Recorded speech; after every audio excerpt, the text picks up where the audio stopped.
All right, welcome back to On Texas Football. We're talking about the grades. Texas, well, we're going to see a lot of letters about these grades tonight. The only one that matters for Texas is a W.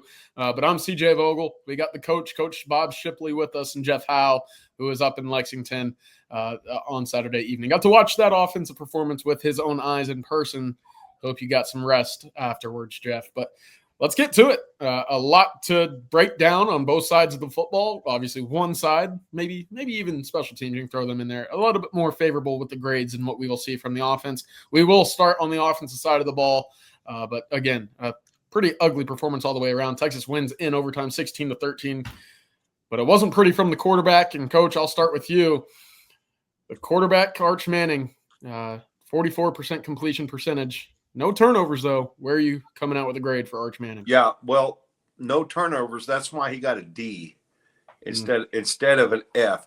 You know, you look at the stats all the way across this. There's no way Texas should have won this game. Yeah. You know, if you just look at the stats and you're a betting man, you're putting all your chips on the team that won in almost every statistic. And certainly their quarterback outplayed our quarterback by a large margin. So you know, some missed passes that were not difficult passes. We thought perhaps we'd got past that, but maybe we haven't. And, you know, the inconsistency is going to have to, you know, I don't know. We keep saying we're waiting for consistency. We think maybe we've turned the corner. We found our identity, but, you know, until Arch can start being consistent, I don't hold much hope for our offense making a lot of strides. Yeah. Jeff, very much the same from you. What do you think? Coach, it's funny that was your grade because that's the same thing on my screen. I'd have given quarterback play an F, but I think if you can go through an SEC game without turning it over, that's got to mean something. I mean, look, not a whole lot went right for Arch in this game. He didn't scramble enough to make the quarterback runs as effective as they were against Oklahoma. He had to go to him too much. I thought when they did go to him, at times they were too predictable because they ran so many of them out of empty. It's like, well, there's only so many things you're going to do out of empty, especially in short yardage. So just nothing went right for the offense. But Sark mentioned it after the game, Coach, and this speaks to what you just said, and this is the thing for me. I think about the ball to the injuries down the seam that was schemed open. It was executed. The throw was just off. Sark says Arch missed a lot of layups. And you can't at this level in these games, those add up, and it almost added up to a loss for Texas. So I do think Sark has to scheme up some easier throws for Arch, but when they are schemed up and they're open, you got to hit them. So a D just because of the turnover-free game. Yeah, I'm going to go a little bit harsher. I have an F for Arch. Y'all mentioned no turnovers. Well, you had 4 3-and-outs, essentially acting as turnovers, right? You know, you didn't have any offensive rhythm. You were only on the field for 20 minutes out of a 60-minute game. Your defense was hung out to dry in large part because of the quarterback. And, yeah, Sark can scheme up some easier throws perhaps, but he can't hold the quarterback's hand all the way throughout a game in the SEC. No. He just cannot. Arch missed every throw tonight that you would expect a D1 quarterback to make. And that right now, 7 games in, halfway through the season, that can't happen, especially with the teams ahead on this schedule. So failing grade all the way around for Arch, in my opinion. Again, Jeff, I thought you made a great point. Not enough unpredictable runs from Arch tonight. And that, again, stymied what was already poor running back performance, in which, Jeff, I'll go right back to you. Let's talk running backs. Trey Wisner, wasn't a lot of them. Texas didn't establish a run early. What'd you think of the running back performance? Yeah, the opposite of Arch. I'm going to give him a C-, maybe even a D+, because you didn't have any explosive runs from the running backs tonight. Yeah. I mean, the longest run you had, Clark had 1 for 8, and Weiser had 1 for 8. I'll keep it a C- because I just felt like there were times where, from an offensive play calling standpoint, I felt like Sark could have gone back to the run. You have an 8-yard run, and then you don't go back to it. So I just felt like Weiser never had a chance to really get into a rhythm. And, you know, again, nothing really clicked all night. But I'll go C-. I did think there was on the 8-yard run Christian Clark had, that was about as explosive as he's looked since we've seen him come back from the injury. So, there was some okay stuff, but again, C-.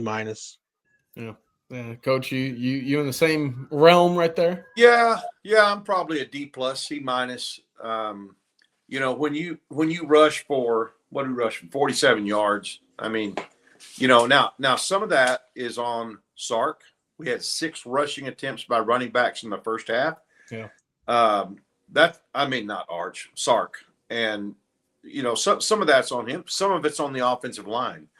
But there wasn't a lot of explosive plays. There weren't any explosive plays, but there just wasn't much that I saw that would warrant anything above maybe a C plus. Nothing outstanding, nothing that would set them apart. And we've got to be better in the running back. We have to have more production from our running back. Like I said, it's not all their fault, but it is what it is. Yeah, it is, and it is unfortunate. Again, I'm with you guys. I'll land on like a C minus. The one stat producer Matthew sent to us in our OTF chat: Wisner had 2 carries in the first quarter, and then he didn't get another touch or another rush attempt until the opening drive of the second half. It had us all kind of wondering: was he hurt? Is he even available? But no real effort to establish the run as a result. And when your offense isn't rolling, well, the easiest thing you can do is hand it off and say, hey, here's 5 yards. But more to that, obviously, we'll get to the wide receivers and tight ends. We'll bunch them up once again. Wasn't pretty. Not many opportunities, but we did see times in which the wide receivers were open and the ball just didn't go in the vicinity of a possible catch. And, Coach, I'll get your thoughts first. Rough day all the way offensively. What do you think of the wide receivers and tight ends? Yeah, wide receivers I felt like we had a couple of passes we could have caught. I felt like Indries might have kind of given up on the one play that Arch threw. He had already started slowing down, and couldn't catch back up to the ball. I don't know if that's on Arch or on Indries, but we kind of put the tight end and wide receivers together. And as we talked about CJ on the live watch with us, nothing really. There's nothing that stands out about our tight ends at this point. We don't have playmakers. We don't have, the threats that we've had the last 3 seasons at least, at that position. But wide receiver, I felt like DeAndre Moore stepping out of bounds. At the end of the game when he should have actually stayed in bounds, and it should have never gone to overtime. Correct. Go ahead and try to get the first down and stay in bounds. I'm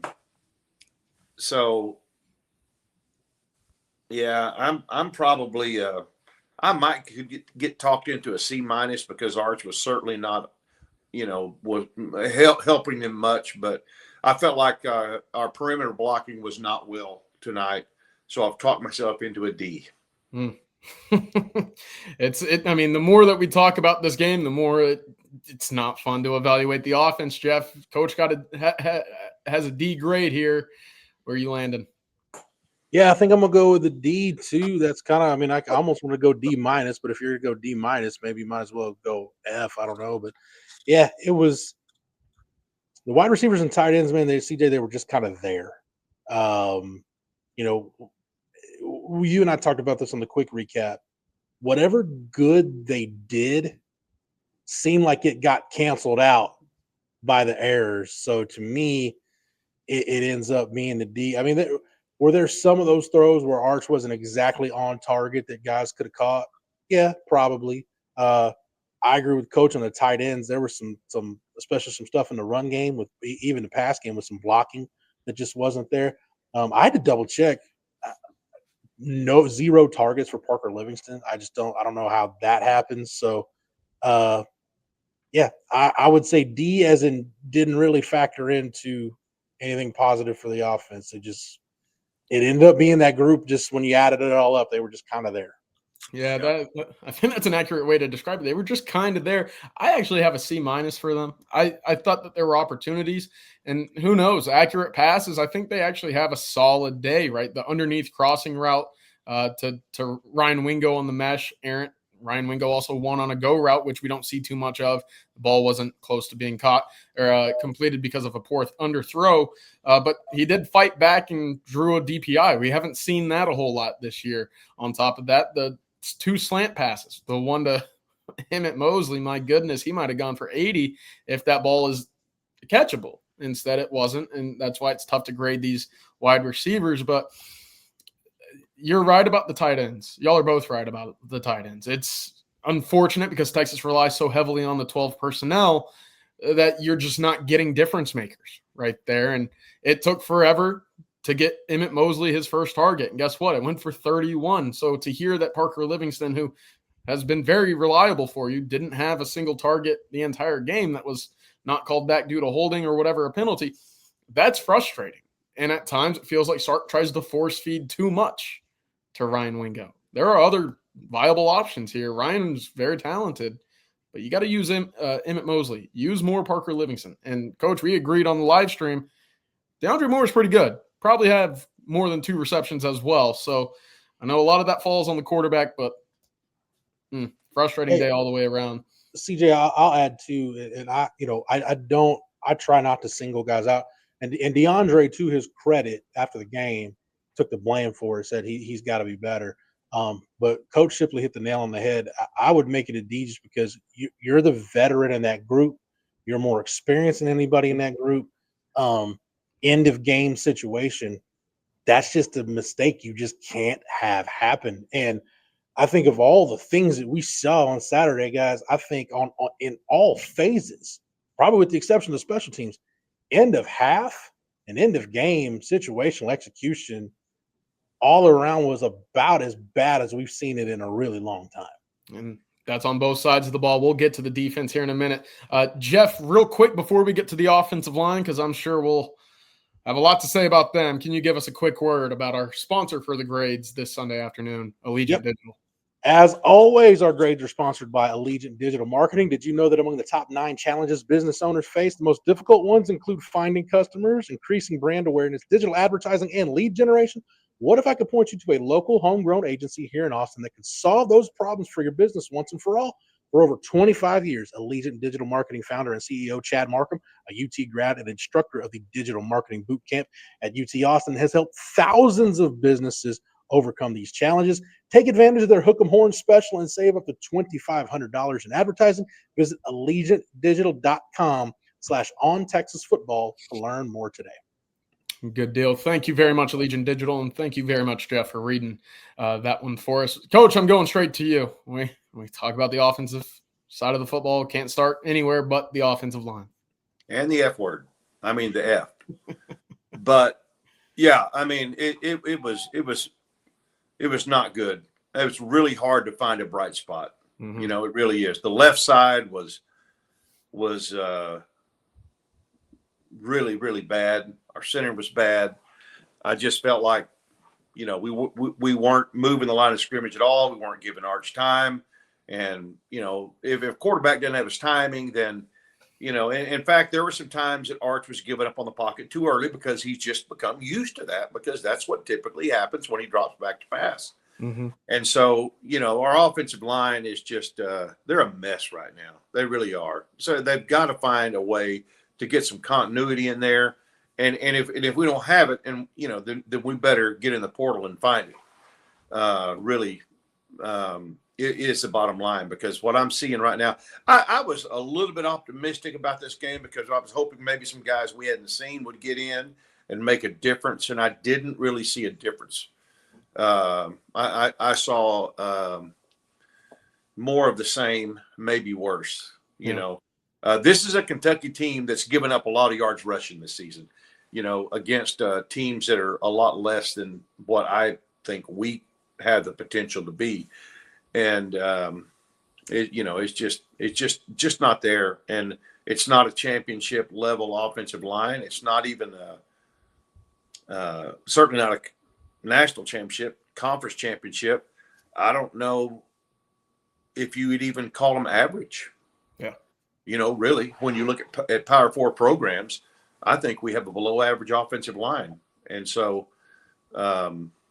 it's a little disheartening to not see any progress with those guys or not. And I understand we have injuries, we have, things, but I really hope when we turned a corner last week and found a little identity for our offensive line and for our offense in general, but we took a step back today. Yeah, definitely. Yesterday, whenever. I don't know what else I can add. That I don't know what Coach just said, but I think maybe even for me, maybe even more than Arch, because that was an offensive line against Oklahoma that got a push in the run game against maybe the best defensive front you'll see this year. Yep. And if you can be physical in that game, you should be able to be physical in just about any game you play the rest of the way. So, as disappointing as Arch's performance was, the step back the offensive line took, and I get like not having Cole Hudson and having to put Connor Robertson in there. That wasn't the same group you had last week.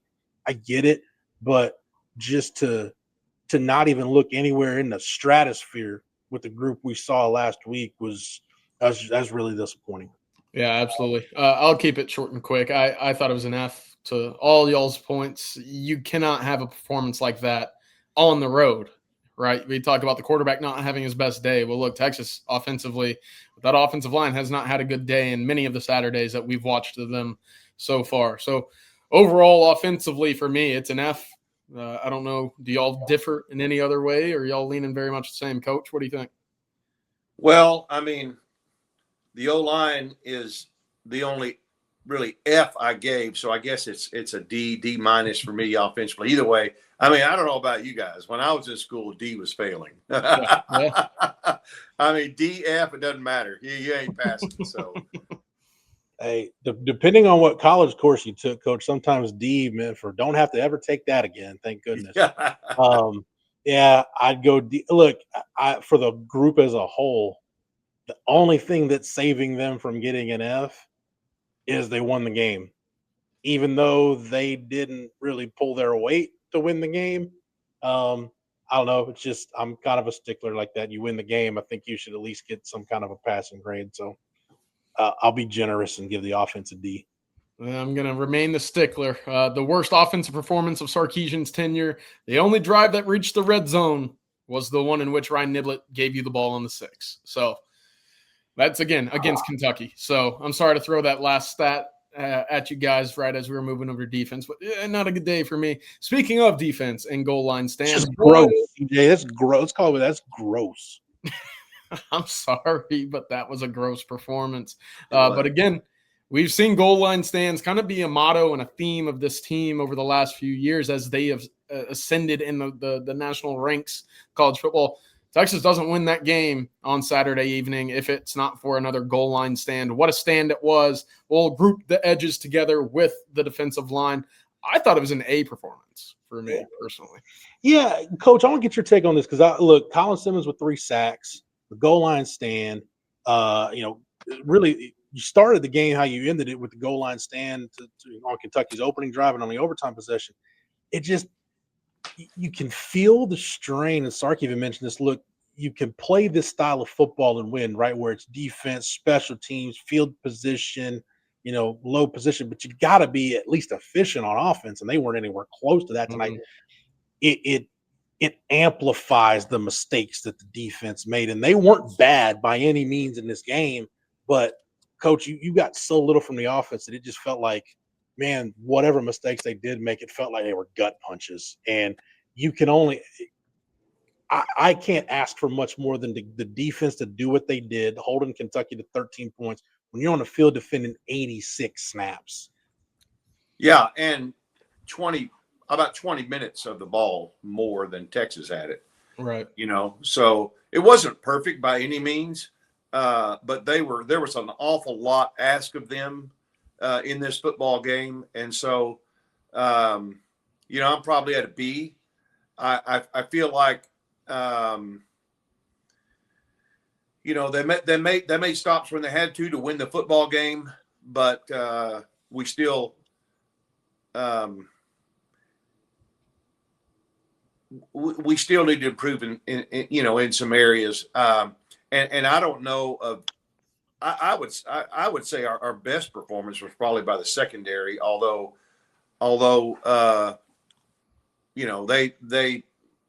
certainly they had almost 400 yards offense against us. But when you look at that many plays, and the time of possession, it's really not all that surprising for a team to have that many yards against your defense when your defense is tired and they've been out there and they're disheartened, I'm sure, by the offensive flopping around out there on the field the way that they did. So, I certainly feel better about our defense than I do our offense, but it's hard to watch sometimes. It's hard to differentiate the two because you just kind of feel bad about the team, just all over. Special teams, was we'll talk about that in a minute, but yeah, I'm having a hard time having a positive attitude about this performance against Kentucky. As I imagine a lot of folks are watching this today thinking the exact same, Coach. I will point out 5.5 sacks for Colin Simmons over the last 2 weeks. He's awake now. He's a game changer. On top of that, Texas holding Kentucky to about 3 yards per carry. That's also without Murad Watson. I really liked what I saw from the defensive line, even after Kentucky had a few runs that got loose throughout. But again, SEC team, they put their pants on just like Texas does. Going to the linebackers, Anthony Hill had the big interception, led the team with 12 tackles. Saw a lot of Ty Anthony Smith early on. Of course, some Trey Moore, Leon Glafau. Jeff, give me your thoughts on the linebacking unit tonight. I think it evens out to a B because there was some really good stuff I saw. Anthony Hill with the interception. Trey Moore, I thought should have had a safety just because I didn't think Boley had forward progress at that point, but that's neither here nor there. Mm-hmm.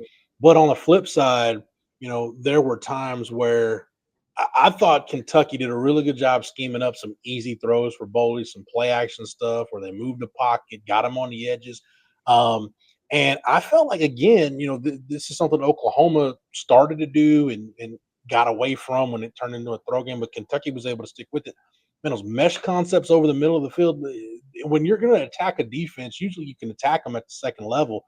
And when you're running it, and this is the thing, again, Kentucky it's not like they dominated in the run, but, Coach, they ran it well enough that their play action was effective, and they were able to get Texas sometimes at the second level and the tight ends leaking out into the flat off of play action. So I felt like for the linebacker, I gave the defensive line an A. I felt for the linebackers, it probably evened all out to where it was a B at the end of the day. Yeah. Coach? Yeah, I'm with you on that. I thought Anthony kind of had a slow start. We didn't see a lot of production from him, in the first. And well, actually, he had a big play on their very first drive where he shot through along with Laval and made a big stop. But as the game picked up, so did his play. And I feel like that Trey Moore played a good game. I think it was a solid performance by our linebackers. Wasn't their best performance, but it was a very solid performance, a performance I think you can win with in the SEC. Yeah, I agree. I'll stick with a B just to continue the theme. Anthony Hill used more off the edge tonight on Saturday evening than I thought we've seen of him so far this year. If he scoops up that fumble, maybe they get an A. I know he wanted to score, but you got to fall on that one in that instance. That's a big red flag no for me, but altogether I understand it. Offense not doing much. Go make a play yourself. Sometimes that's the stress and strain of feeling like you have to do everything as a defense. So a B for the linebackers, and then we'll group the secondary all together. I'm going to give them a B. I know that they were tested often. I'd like to see Texas, and this moves down to the linebacking unit, try to bite more on some of these quick throws. I feel like teams like Kentucky, like what we saw at times at Florida, they rely so heavily on these quick, short routes. Texas should be able to jump some of these. We saw it in Tuscaloosa. The first throw, Jahdae Barron steps in front of a Jalen Milroe pass, and boom, you're in the red zone. Texas hasn't been able to do that so far this year, and it's kind of perplexing me. I'm not sure. That they're going to do one of two things. It's either get the ball out quick so Colin Simmons can't get to the quarterback, or they're going to run the football. Either way, you should be playing on your toes and playing forward. So that's kind of one thing that's irking me a little bit. Secondary for me, again, about a B. I thought Jelani McDonald had a great game, 2 tackles for loss. Malik Muhammad had a sack. I thought Michael Taft took some really poor angles in run defense, especially as he got running down towards the alley. But Jeff, It's a B for me. Where are you leaning with the Texas secondary? It probably evens out to where it's a B for me. There was some good. You just brought some of it up. I was looking back at it. I mean, Kentucky never really, looking at their pass game, they got some explosives. If we're talking about explosives being a 15-plus yard play, they had 6 of them, but 22 was the longest. So you never really got beat over the top for anything. You never gave up anything deep. I hated it for Jalen Gilbo because they took some shots at him early in the game, and he did a really good job. One time he played the hands, got a PBU. Another time he was able to squeeze it, use the sideline as his help defender, and force an incompletion. And then the one that was way over his head, man, I don't know if he panicked or what, but if you don't touch the receiver at all, the ball's 10 yards over his head, and they're not, in a goal-to-go situation at that point. So, Jelani McDonald continues to fly around. I like what I saw from him. But again, like what we were talking about earlier, the mistakes that the secondary made, they're amplified because the offense wasn't giving you anything. So the mistakes that you're otherwise like, okay, yeah, you'd be able to, it's not that big a deal. You can overcome that. It feels the weight of them just feels so much heavier. And I don't put this on the secondary, but end of half, end of game execution defensively was that was the thing that was most disappointing for me about the defense tonight. Yeah, Coach, what do you think? Yeah, I think Jelani McDonald, came up with a huge play in the second quarter when Grayson Littleton forced the play, and he made he made a couple of really good plays. I thought. Let's see, who was it? Was it Manny Muhammad on the corner blitz who got the sack? Yes. It's a B for me for the secondary. I felt like they played solid. I think we got schemed. I think with Kentucky having last week off, I think they put us in some tough situations to defend, and we're able to get the ball out quick to guys and just let them run in the open field. And that's not necessarily on the players. That's more on the coaches. And I don't know. I mean, I think having the longest tenure in the SEC with an offensive and defensive coordinator is good and bad, because people kind of have a beat on PK and what he does, and they're finding ways to put our defense in a bind at times, but I can't. I'm not complaining about our scheme. I'm not complaining about the way our guys are playing. I just think that we're giving up some stuff that we need to try to figure out how to keep limit those things and not expose weaknesses like we are with as we adjust to motions and formations. Yeah, I agree. Real quick, I'll give the defense an A- overall. Again, only 10 or 13 points allowed, 10 in the first 58 minutes of this game, essentially. A lot of time on the field, given the circumstances, that's tough. So it's an A- for me. Again, plenty of room to improve. And of course, 4 balls hitting the floor, you don't come up with any. That's kind of the big knock. But Jeff, where are you leaning overall defensive grades? Probably B+. I think it ends up being a B+ for me if I'm going with the defensive line with an A. Again, just I hate the fact that the mistakes are amplified because the offense is ineptitude, but a B+. You get a goal line stand to end the game. Again, other than end of half in the game execution, I give it a B+. Yeah, Coach. Yeah, it's a B for me, a solid B. I feel like it's certainly a winning performance. We won the game. We gave them almost 400 yards offense, but I feel like that they were consistent. And they were playing hard and they were flying around, and that's what you ask of them. I feel like we got schemed a couple of times. That put our players in a bind, but they did what they were coached to do. I like the heart of this defense. I like the fight in this defense. I just hope it doesn't come to the point where they're starting some resentment being built up about the fact that, they're on the field 20 more minutes than our offense was. And